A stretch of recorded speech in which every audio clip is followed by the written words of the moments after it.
अस्सलाम वालेकुम गाइस, कैसे हैं आप सब लोग। मेरा नाम अकबर है। अच्छा जी, आज हम बात कर रहे हैं कि बैंक स्टेटमेंट कितनी होनी चाहिए और क्या होती है बैंक स्टेटमेंट कनाडा के विज़िट वीज़े के लिए।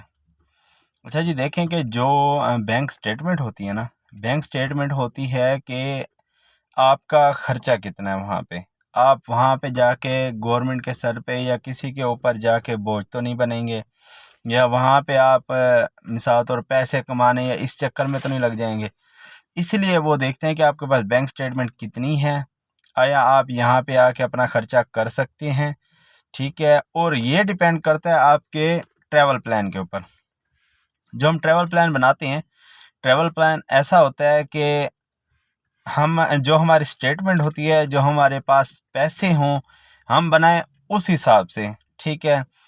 कई लोग बना लेते हैं कि जी अपना जो उनका टूर होता है वो कर लेते हैं, वो 2 महीने का, लेकिन उनके पास जो एक्सपेंस होते हैं वो उनके पास होते हैं 15 दिनों के।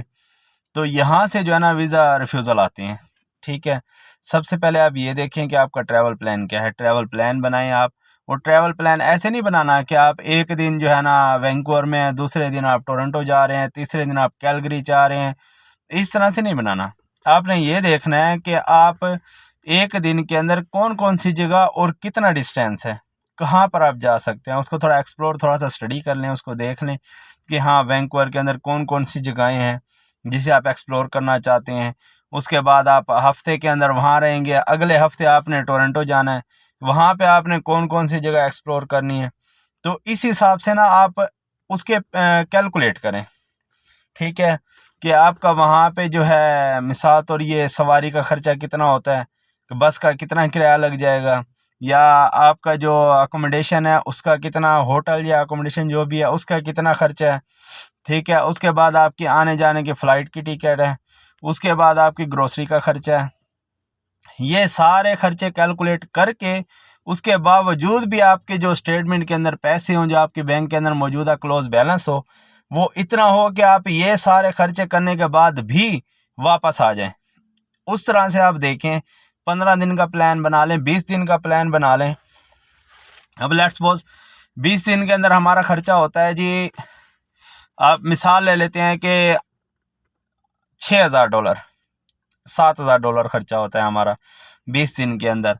उसमें हमारे फ़्लाइट की टिकट भी आ जाती है, उसके अंदर हमारे बस का खर्चा भी आ जाता है, उसके अंदर हमारा जो है खाने का खर्चा भी आ जाता है, उसके अंदर हमारा होटल का भी जो है रेंट आ जाता है, ठीक है। तो आपके अकाउंट में मौजूदा बैलेंस अप्रोक्सीमेटली 8,000, 7,500, 8, 8,500, 9,000 होना चाहिए, मस्ट, कम से कम। तो इसको कहते हैं स्टेटमेंट। ऐसा नहीं है कि आपका प्लान है मिसाल तौर जाने का, वहाँ पे आपका खर्चा बन रहा है $10,000 का, आपके अकाउंट में हो $5,000, तो वहाँ पे जो वीज़ा ऑफिसर बैठा होता है वो इस चीज़ को कैलकुलेट करता है कि यार ये बंदा आ रहा है, इसका प्लान है 10 दिन का, इसके पास पैसे हैं 5 दिन के, कैसे सर्वाइव करेगा ये।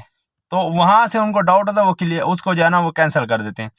और दूसरी बात यह है कि जब आप बैंक स्टेटमेंट बनाएं तो बैंक स्टेटमेंट वो इसलिए कहते हैं स्टेटमेंट कि आपका वो रिकॉर्ड चेक करना है 6 महीने का, एटलीस्ट 4 महीने का।